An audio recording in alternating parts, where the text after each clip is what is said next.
नमस्कार, मैं रजनीश सर। आज हम लोग देखेंगे केमिस्ट्री का क्लास 11 की केमिस्ट्री चैप्टर नंबर 1 रसायन विज्ञान की मूल अवधारणा लेक्चर नंबर 2। लेक्चर नंबर 1 हम लोग देखे थे कि पदार्थ का वर्गीकरण भौतिक अवस्था के आधार पे और रासायनिक अवस्था के आधार पे। तो रासायनिक अवस्था के आधार पे जो हम वर्गीकरण किए थे वर्गीकरण उसको आज हम लोग डिटेल में पढ़ेंगे। स्टार्ट कर देते हैं।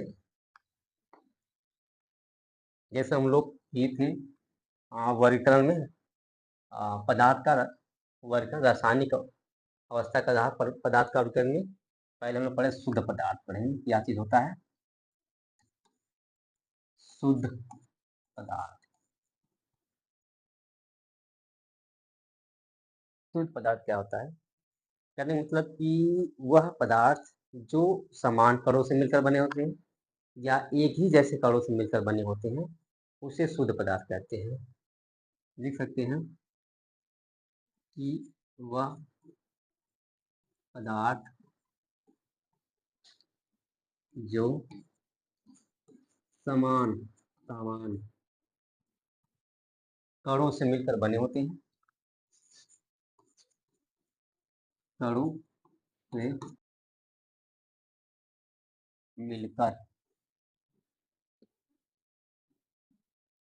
बने होते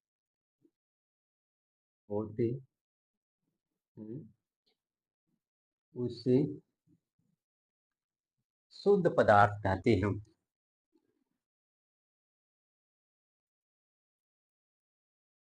शुद्ध पदार्थ कहते हैं। ये हो गया आपका शुद्ध पदार्थ। शुद्ध पदार्थ किसे कहते हैं कि वह पदार्थ जो समान कणों से मिलकर बने होते हैं या एक ही जैसे कणों से मिलकर बने होते हैं उसे शुद्ध पदार्थ कहते हैं। शुद्ध पदार्थ को हम लोग दो भागों में बांटा गया था। एक तत्व शुद्ध पदार्थ को दो भागों में बांटा गया है। नंबर 1 तत्व और नंबर 2 यौगिक।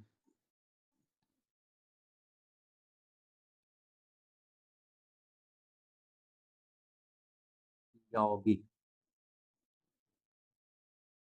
ठीक है। कहते हैं शुद्ध पदार्थ को दो भागों में बांटा गया है तत्व और यौगिक। तो आज हम देखेंगे कि तत्व किसे कहते हैं। तत्व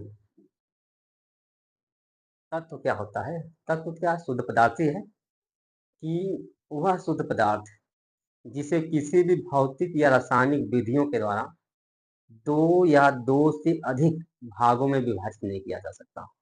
किनसे सिर्फ ये कि वह शुद्ध पदार्थ जिसे किसी भी भौतिक विधियों के द्वारा दो या दो से अधिक भागों में विभाजित नहीं किया जा सकता तो उसे तत्व कहते हैं। देखो वह शुद्ध पदार्थ जिसे किसी भी किसी भी भौतिक या रासायनिक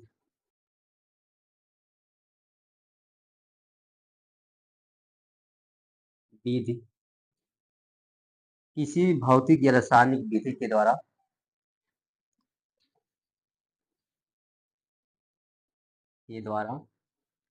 दो या दो से अधिक अधिक भागों में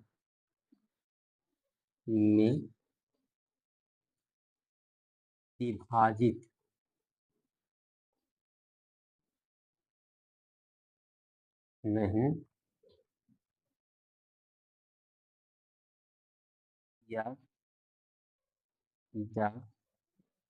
जा सकता है उसे तत्व कहते हैं। ठीक है। तत्व किसे कहते हैं कि वह शुद्ध पदार्थ जिसे किसी भी भौतिक या रासायनिक विधियों के द्वारा दो या दो से अधिक भागों में विभाजित नहीं किया जा सकता, तो उसे तत्व कहेंगे। ठीक है, अब हम लोग पढ़ेंगे तत्व जो होते हैं वो तीन प्रकार के होते हैं। तत्व तीन प्रकार के होते हैं। तत्व जो होते हैं आपकी तीन प्रकार के। नंबर एक धातु, नंबर दो अधातु, नंबर तीन जो होता है उपधातु। ये तीन प्रकार के तत्व पाए जाते हैं, धातु, अधातु और उपधातु। तो नंबर एक कह सकते हैं कि धातु किसे कहते हैं।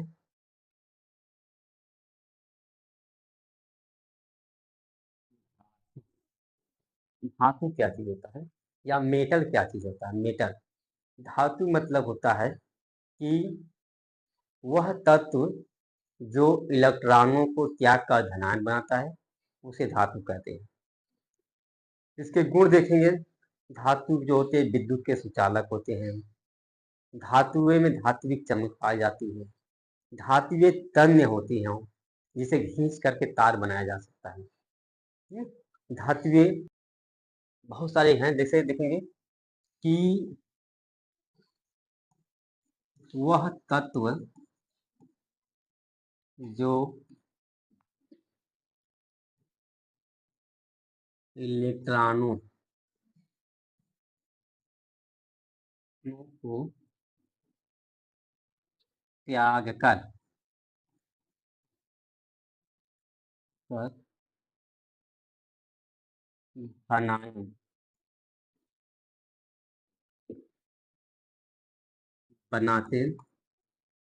कर धनायन बनाते हैं, उससे धातु कहते हैं। ये धातु हो गया कि वह तत्व जो इलेक्ट्रॉन को त्याग कर धनायन बनाता है, उसे धातु कहते हैं। ठीक है, इसी पर हम लोग देख लेंगे धातुओं के गुण। पढ़े हम लोग धातु के गुण। धातु के गुण, इसको देख लेंगे पॉइंट में, धातु के गुण क्या होते हैं। ये चीज हो गया कि धातुएं जो होती हैं वह तत्व जो इलेक्ट्रॉन को त्याग कर धनायन बनाता है, मतलब जब धातु होगा तो हमेशा इलेक्ट्रॉन को त्याग करेगा और धातु बना और धनायन बनाएगा, उसे धातु कहते हैं। तो इसके गुण देखेंगे, पॉइंट पॉइंट करके हम लोग देखेंगे, कुछ पॉइंट देखेंगे धातु के क्या क्या गुण होते हैं। ठीक है, कुछ पॉइंट देखेंगे, बहुत सारे गुण होते हैं धातुओं के। तो धातु के जो गुण होते हैं, लेकिन ये पहला नंबर एक स्टेप है कि धातु जो होता है, धातुएं जो होती है विद्युत के सुचालक होती हैं। धातु या धातुएं विद्युत की सुचालक होती हैं।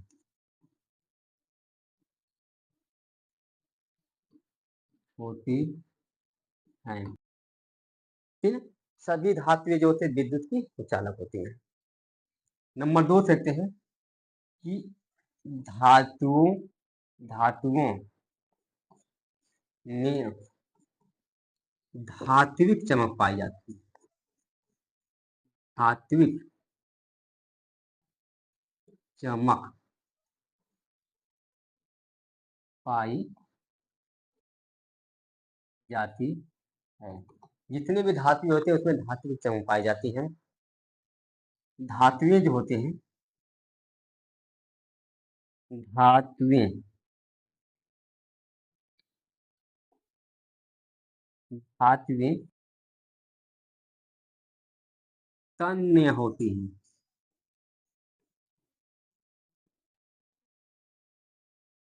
ठीक है, धातुएं क्या होती हैं, तन्य होती है, जिसे खींच करके तार बनाए, जितने घिसे उतना लंबा होता चला जाता है। यह है धातुएं तन्य होती हैं।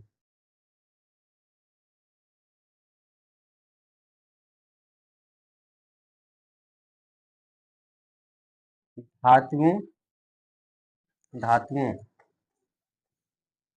को पीटने पर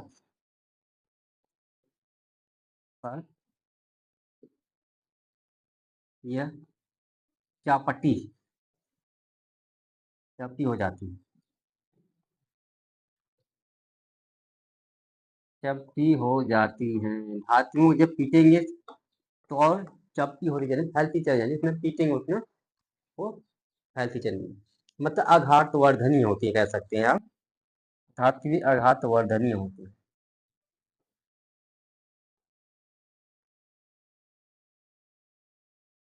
ठीक है। 5 पॉइंट जो आपका है,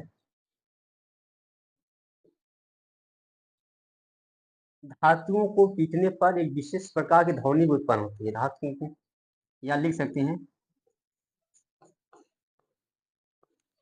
धातुओं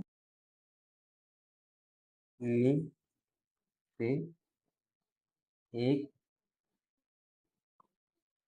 विशिष्ट प्रकार की ध्वनि उत्पन्न होती है। उत्पन्न होती है। मतलब धातुओं को पीटेंगे, धातुओं को जब पीटेंगे तो उसमें से विशिष्ट प्रकार की ध्वनि उत्पन्न होती है, जबकि अधातुओं के साथ ऐसा कुछ भी नहीं होता। धातु, ठीक है। ये है आपके धातुओं के गुण। धातु के गुण, धातु होता क्या है कि वह तत्व जो इलेक्ट्रॉन को त्याग कर धनात्मक बनाते हैं, उसे धातु कहते हैं। और धातुओं के गुण जो होगा कि धातुएं विद्युत की सुचालक होती हैं, धातुओं में धात्विक चमक पाई जाती है, धातुएं तन्य होती हैं, धातुएं को पीटने पर यह चिपटी हो जाती है, धातुएं आघातवर्धनीय होती हैं, धातुओं में से एक विशिष्ट प्रकार की ध्वनि उत्पन्न होती है। बहुत सारे गुण होते हैं, ये हम लोग देखेंगे। नंबर 2 देखेंगे कि अधातु क्या चीज है। अधातु, धातु के विपरीत जो होता है अधातु का मतलब धातु के विपरीत जो गुण प्रदर्शित करता है उसे अधातु कहते हैं। या कह सकते हो कि वह तत्व जो इलेक्ट्रॉन को ग्रहण करके ऋणायन बनाता है उसे अधातु कहते हैं। वह तत्व जो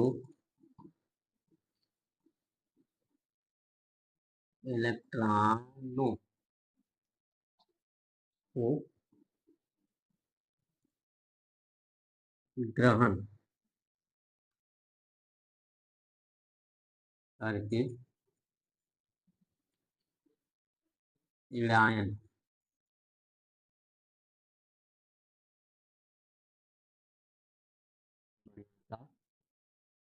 है उसे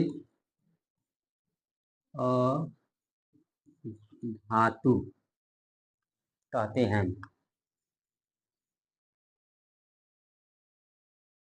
कहते हैं, बहुत आसान इसकी परिभाषा लिख सकते हैं आप लोग कि वह तत्व जो इलेक्ट्रॉन को या इलेक्ट्रॉनों को ग्रहण करके ऋणायन बनाता है उसे अधातु कहते हैं। ठीक है, ये हो जाएगा अधातु।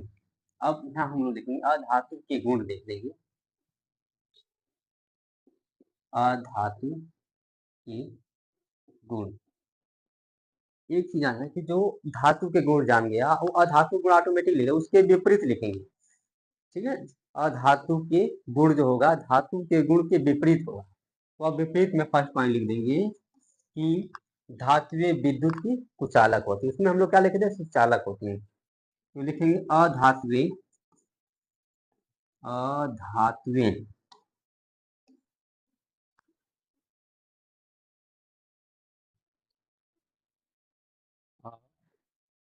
धातुएं अधातुएं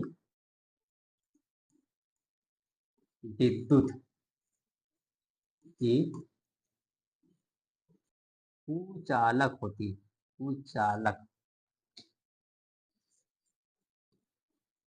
होती है। फर्स्ट पॉइंट ये है कि अधातुएं जितनी होंगी सब विद्युत की कुचालक होंगी, लेकिन जो ग्रेफाइट होता है वो विद्युत की सुचालक होता है।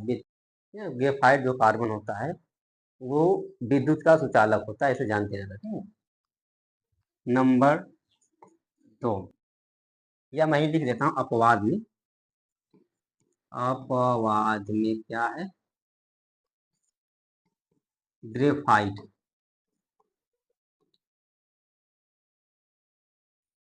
ग्रेफाइट जो होती है वो विद्युत की सुचालक भी होती है, अधात्वीय होते हुए भी विद्युत की सुचालक होती है। एक चीज और जानना कि धात्विय अधिकतर ठोस अवस्था में पाए जाती, मतलब कह सकते हैं सभी धातुएं ठोस होती हैं, लेकिन एक अधातु है जो जैसे मरकरी है वो लिक्विड अवस्था में पाई जाती है। तो अधातुएं में लिख सकते हो अधिकांश अधातुएं गैसीय अवस्था में होती है।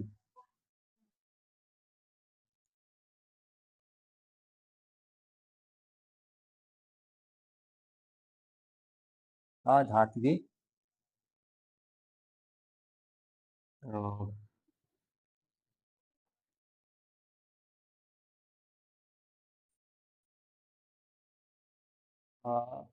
अधातुएं अधातुएं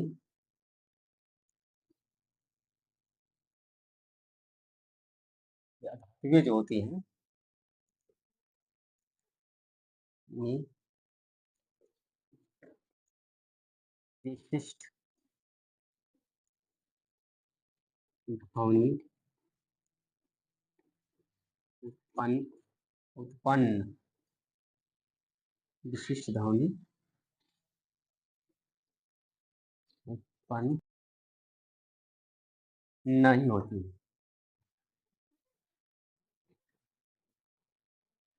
होती है।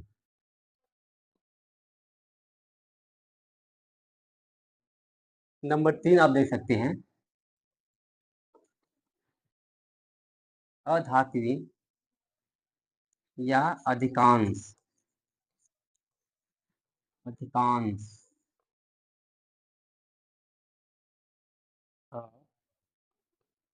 धात्वी गैसीय अवस्था में होती है। गैसीय अवस्था में होती है।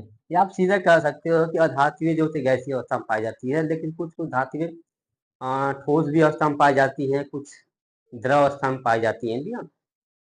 जैसे आयोडीन हुआ ठोस अवस्था में पाई जाती है अधात्वीय। ठीक है। ब्रोमीन जो हुआ वो लिक्विड अवस्था में पाई जाती है।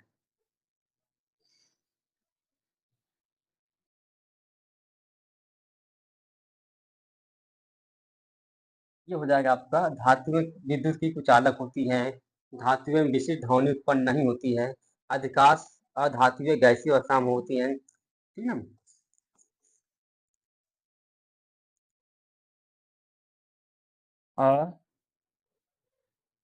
अधातुएं या अधातुओं धातुओं में चमक नहीं पाई जाती है, पाई जाती है। लेकिन एक चीज और जाना, अधातुएं में जो चमक नहीं पाई जाती, धातुएं चमकती है लेकिन अधातुएं चमकती नहीं है, चमक नहीं पाई, लेकिन जो होगा आयोडीन में चमक पाई जाती है, आयोडीन चमकती रहती है। ये सब हो जाएगा आपका अधातुओं के गुण। तो समझ जाओ कि धातु अधातु क्या होती हैं? वह तत्व जो इलेक्ट्रॉन को ग्रहण करके एनायन बनाता है उसे अधातु कहते हैं। और धातुओं के जो गुण होते हैं, और अधातुएं विद्युत के चालक होती हैं, अधातुएं विशिष्ट प्रकार की ध्वनि उत्पन्न नहीं करती हैं, अगर उसको बजाएंगे पीटेंगे उसमें कोई ध्वनि उत्पन्न नहीं होती है। अधिकांश अधातुएं जो होती हैं वो गैसीय अवस्था में पाई जाती हैं, और अधातुओं में चमक नहीं पाई जाती है। ठीक है। अब हम लोग देखेंगे कि उपधातुएं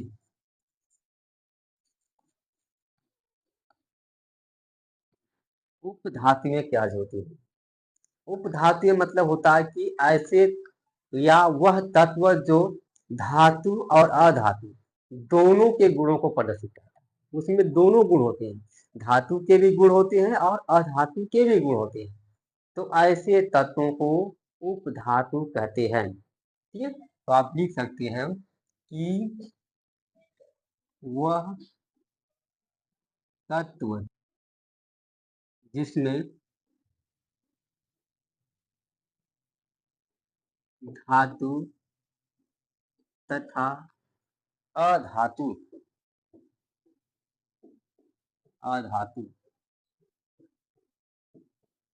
दोनों ये गुण प्रदर्शित करते हैं,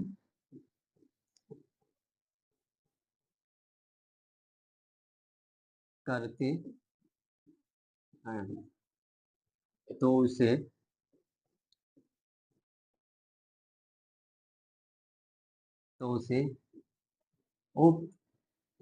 उपधातुए या उपधातु कहते हैं।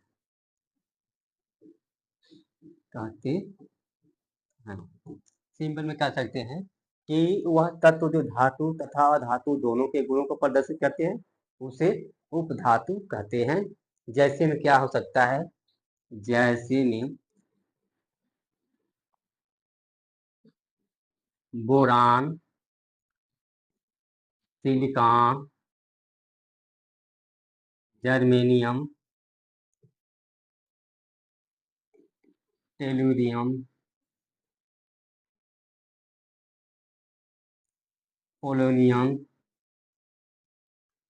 टीन आदि कर देंगे। ये सब बहुत होती हैं, यानी कि ये होती है आपकी उपधातुएं। मतलब कह सकते हैं कि वह तत्व जो धातु तथा अधातु दोनों के गुणों को प्रदर्शित करता है उसे उपधातु कहते हैं। जैसे बोरान हुआ, सिलिकॉन हुआ, जर्मेनियम, टेलुरियम हुआ, पोलोनियम हुआ, ठीक है, टीन हुआ, आदि हो सकती है। ठीक है, ये हम लोग अभी तक देखेंगे तत्व क्या चीज होता है। तत्व हम लोग डिटेल में पढ़ चुके। अब हम लोग देखेंगे यौगिक। यौगिक किसे कहते हैं? यौगिक, यौगिक क्या चीज होता है?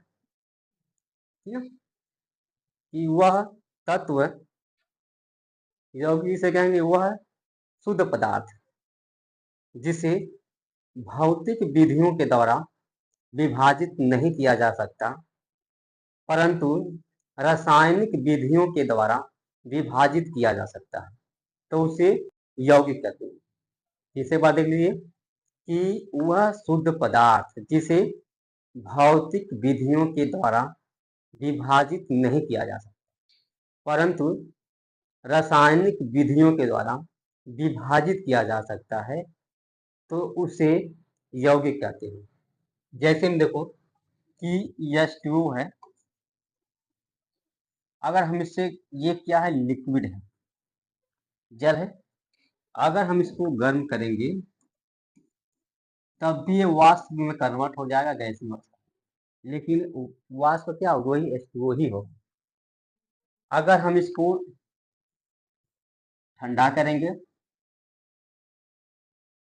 तो क्या होगा, ये सॉलिड में कन्वर्ट हो जाएगा, H2O ही होगा, यानी कि या बर्फ में कन्वर्ट हो जाएगा। लेकिन क्या होगा, ठोस अवस्था में, लेकिन वो भी क्या होगा, H2O ही होगा। मतलब कोई परिवर्तन नहीं हो रहा है। ये भौतिक भौतिक विधियों के द्वारा हम लोग उसे विभाजित नहीं कर सकते, लेकिन जैसे इसमें रासायनिक विधि के द्वारा हम इसको अलग कर सकते। जैसे इसमें कोई विद्युत है, जल है, हाँ ये है आपका H2O।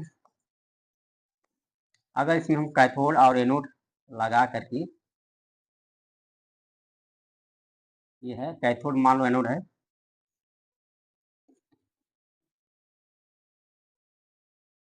ठीक है, ये कैथोड और एनोड है।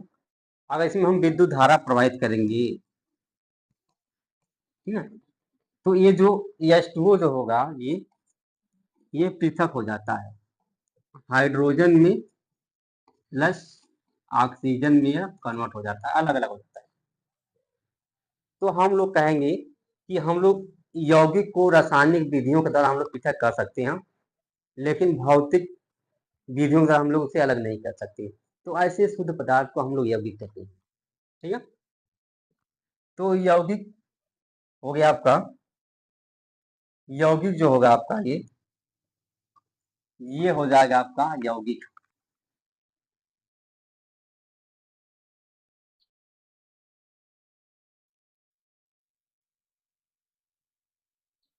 ठीक?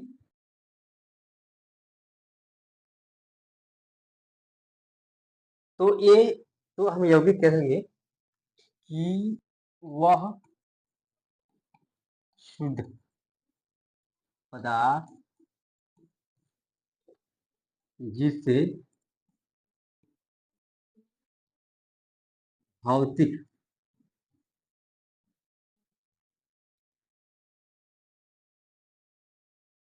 विधियों के द्वारा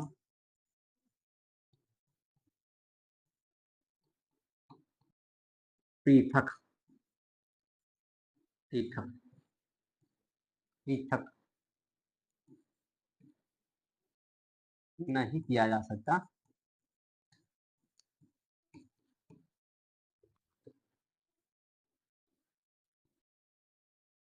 परंतु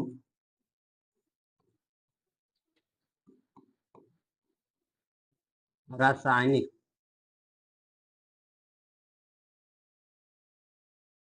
विधियों के द्वारा पृथक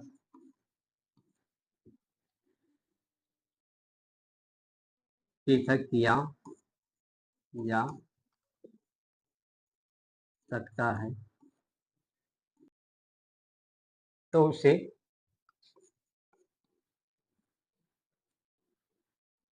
यौगिक कंपाउंड यौगिक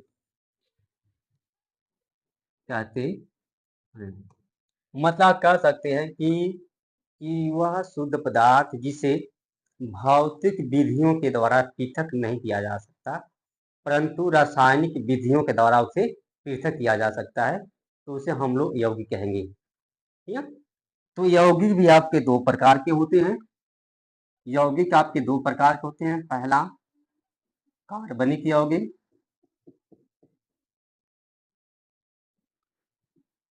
एक होता है कार्बनिक यौगिक,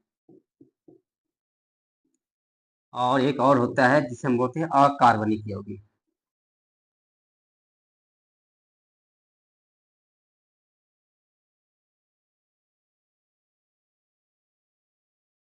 ठीक? आप कह सकते हो कि यौगिक दो प्रकार के होते हैं, एक होता है कार्बनिक यौगिक और एक अकार्बनिक यौगिक। तो हम लोग देखेंगे कि कार्बनिक यौगिक किसे कहेंगे, अकार्बनिक यौगिक किसे कहेंगे। तो सबसे पहले यौगिक क्या होता है, कंपाउंड क्या होता है, कि वह शुद्ध पदार्थ जिसे किसी भी भौतिक विधियों के द्वारा पृथक नहीं किया जा सकता, परंतु रासायनिक विधियों के द्वारा पृथक किया जा सकता है, तो उसे यौगिक कहते हैं। यौगिक दो प्रकार के, कार्बनिक यौगिक और अकार्बनिक यौगिक। ठीक? तो हम लोग देखेंगे कि कार्बनिक यौगिक किसे कहते हैं। पहले नंबर एक, फर्स्ट में कार्बनिक यौगिक।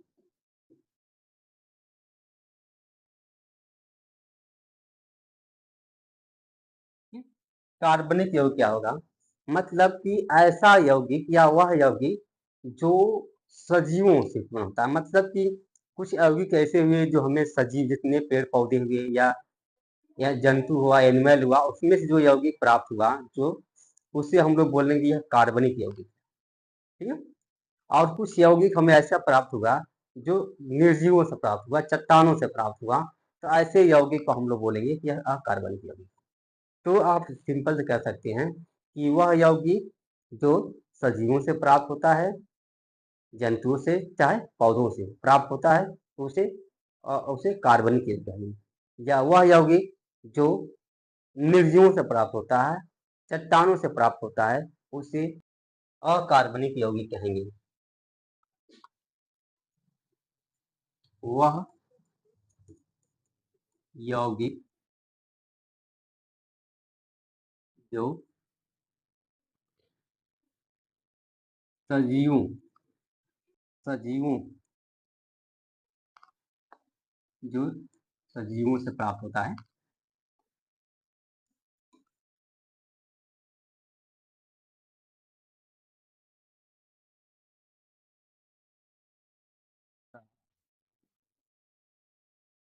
होता है, उसे कार्बनिक यौगिक कहते हैं। कहते हैं, ठीक। वह यौगिक जो सजीवों से प्राप्त हुआ उसे कार्बनिक यौगिक कहेंगे। वह यौगिक जो निर्जीवों से प्राप्त हुआ उसे अकार्बनिक। जैसे में कुछ कंपाउंड नाम ले सकते हैं, जैसे मेथेन हुआ, एल्कोहल हुआ, फिनाल हुआ, बहुत होते हैं, हजारों होते हैं, लाखों आदि करती है, बहुत होते हैं। कार्बनिक यौगिकों की संख्या बहुत अधिक होती है। जैसे में ये हो जाएगा, बहुत हो जाएंगे। और नेक्स्ट हम लोग देखेंगे अकार्बनिक यौगिक। नंबर 2 अकार्बनिक यौगिक। अकार्बनिक यौगिक इनऑर्गेनिक कंपाउंड। इनऑर्गेनिक कंपाउंड देखेंगे हम लोग, तो वह यौगिक जो निर्जीवों से प्राप्त होते हैं, कहेंगे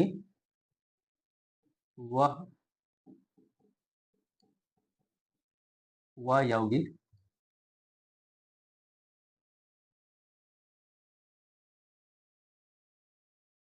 जो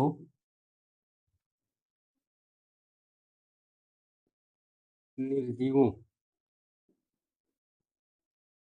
निर्जीवों से प्राप्त होते हैं उससे अकार्बनिक यौगिक कहते हैं। कार्बनिक अकार्बनिक यौगिक कहते हैं। जैसे में क्या हो सकता है, जैसे में देखो H2SO4, HNO3, HCl, बहुत होते भी, आदि कर देंगे। ये हो जाएगा आपका अकार्बनिक यौगिक। वह यौगिक जो निर्जीवों से प्राप्त होते हैं उसे अकार्बनिक यौगिक कहते हैं। ठीक, यहाँ तक हो गया हम लोग। अब हम लोग पढ़ेंगे, ये तो शुद्ध पदार्थ हम लोग पढ़ रहे थे, अब हम लोग पढ़ेंगे शुद्ध पदार्थ और अशुद्ध पदार्थ। अशुद्ध पदार्थ, अशुद्ध पदार्थ क्या मिलता है, इम्प्योर मैटर। देखो कि अशुद्ध पदार्थ मतलब क्या होता है, कि वह पदार्थ जो विभिन्न प्रकार के कणों से मिलकर बने होते हैं या असमान कणों से मिलकर बने होते हैं, तो उसे कहेंगे कि यह अशुद्ध पदार्थ है। वह पदार्थ जो असमान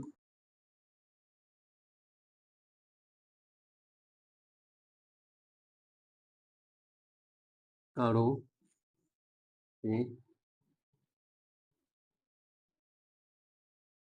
मिलकर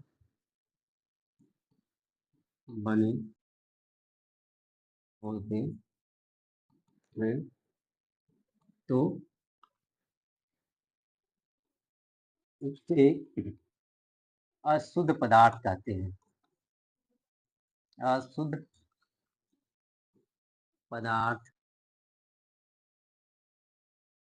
कहते हैं। ठीक है? कि वह पदार्थ जो असमान कणों से मिलकर बने होते हैं, जो विभिन्न प्रकार के कणों से मिलकर बने होते हैं, तो उससे हम लोग बोलेंगे अशुद्ध पदार्थ, इम्प्योर मैटर है ये। तो ये भी अशुद्ध पदार्थ भी आपके दो प्रकार के होते हैं। ये अशुद्ध पदार्थ आपके दो प्रकार के होते हैं। नंबर 1 होता है समांगी मिश्रण। अच्छा, इसमें मिश्रण ही होते हैं अशुद्ध पदार्थ, या एक चीज और यहाँ लिख देंगे, यहाँ इसे मिश्रण भी बोलते हैं, मिश्रण। ये हो जाएगा आपका नंबर 1 समांगी हो जाएगा समांगी मिश्रण।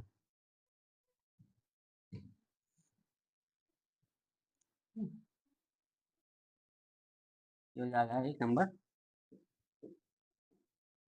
समांगी मिश्रण। दूसरा हो जाएगा आपका नंबर 2 विषमांगी मिश्रण।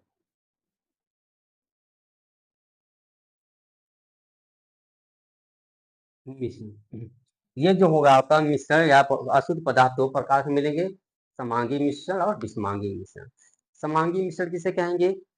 ये हो जाएगा आपका समांगी मिश्रण।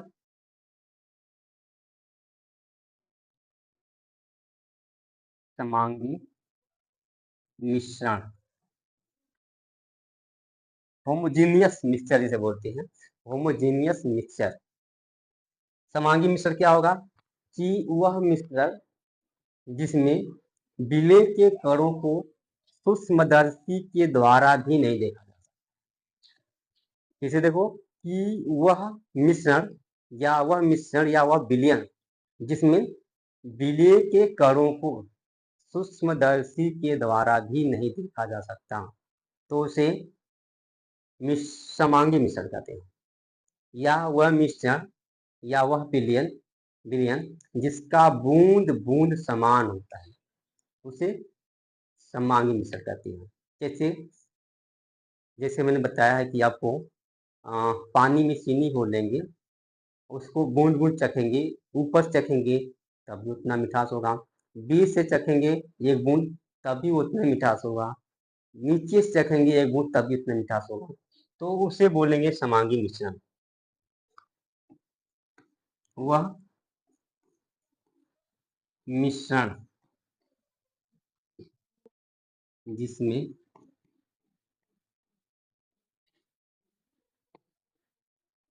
विलेय के कणों को सूक्ष्मदर्शी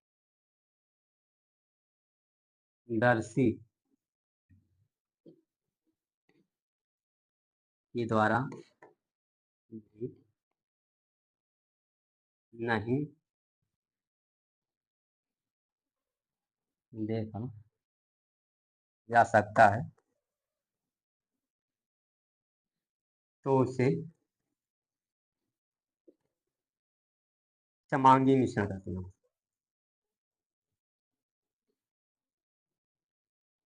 समांगी मिश्रण कहते हैं, समझे? और जैसे में आप लिख सकते हैं, जैसे में क्या होगा समांगी मिश्रण में, जैसे वायु आपका समांगी मिश्रण है,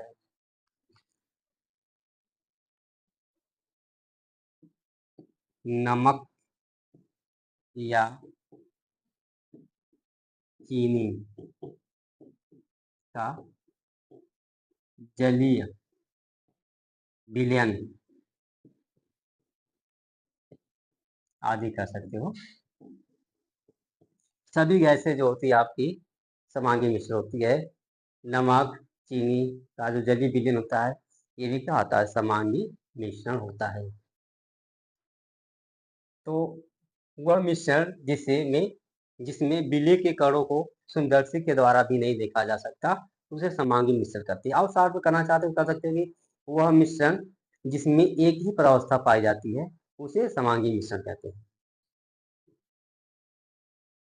नंबर 2 हो जाएगा आपका विषमांगी मिश्रण।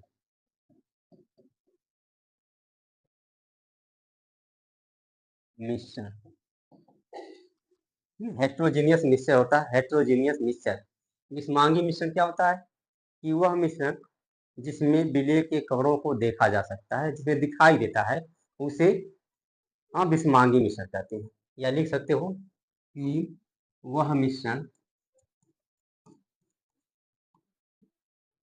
वह मिश्रण जिसमें विलेय के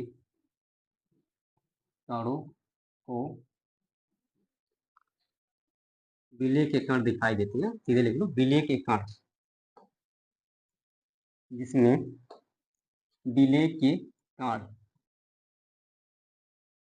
दिखाई देते हैं,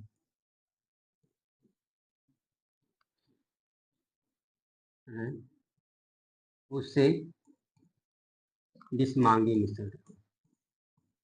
विषमांगी मिश्रण कहते हैं।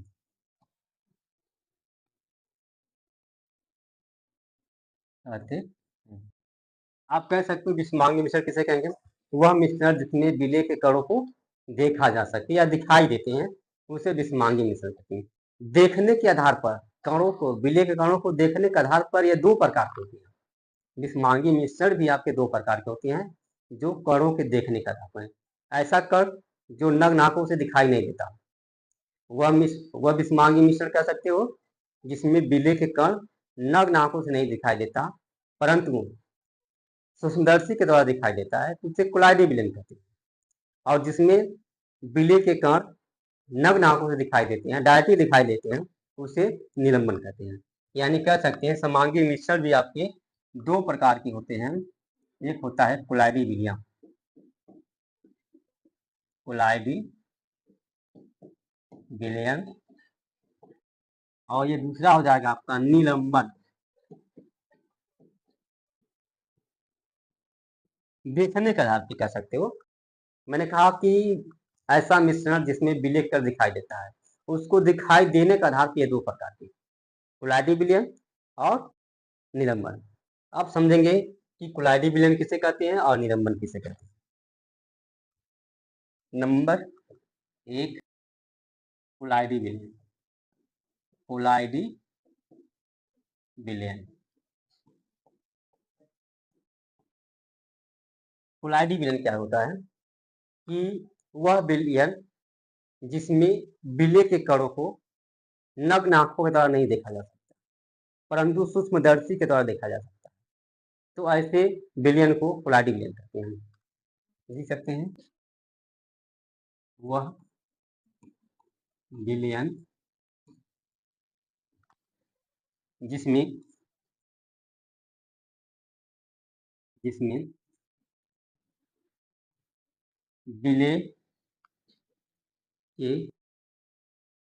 कणों को, जिसमें विलेय के कणों को नग्न नग्न आंखों के द्वारा नग्न आंखों के द्वारा दिखाई नहीं,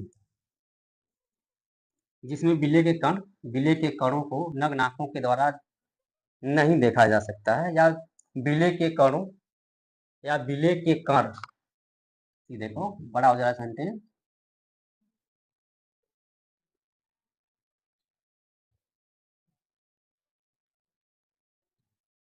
जिसमें विलेय के कण नग्न आंखों से नग्न आंखों से दिखाई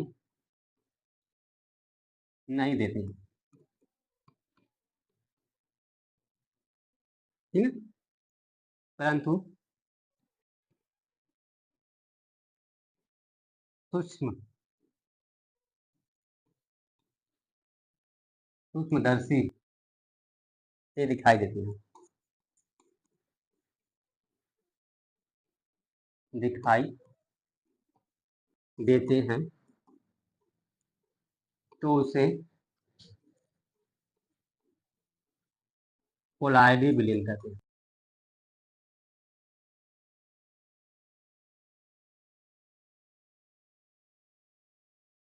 विलयन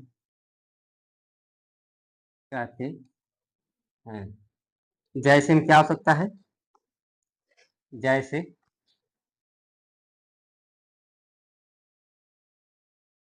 जैसे जैसे आपका हो जाएगा आपका धुआं, धुआं, दूध भी होता है, रुधिर, पेंट, पॉलिश जिसे कहते हैं, आदि बहुत होते हैं। ये सब है जो आपके कुलारी बिलियन है, जिसमें बिल्ले के कण आपको नग्न आंखों से दिखाई नहीं देंगे, परंतु सूक्ष्मदर्शी के द्वारा दिखाई देते हैं। ठीक है, एक चीज और रह गया आपका, लास्ट है आपका ये निलंबन। निलंबन देखेंगे कि वह बिलियन जिसमें बिल्ली के कण नग्न आंखों के द्वारा दिखाई देते हैं, सीधे आप उसे आसानी से देख सकते हैं, उसे निलंबन कहते हैं। वह बिलियन जिसमें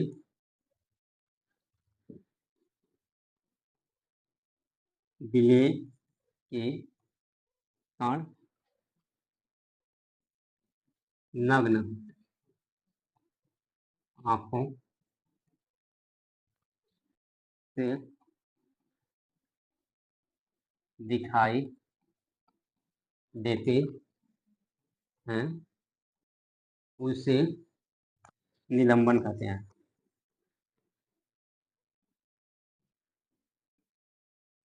कहते हैं, जैसे में हो सकता है आपका, जैसे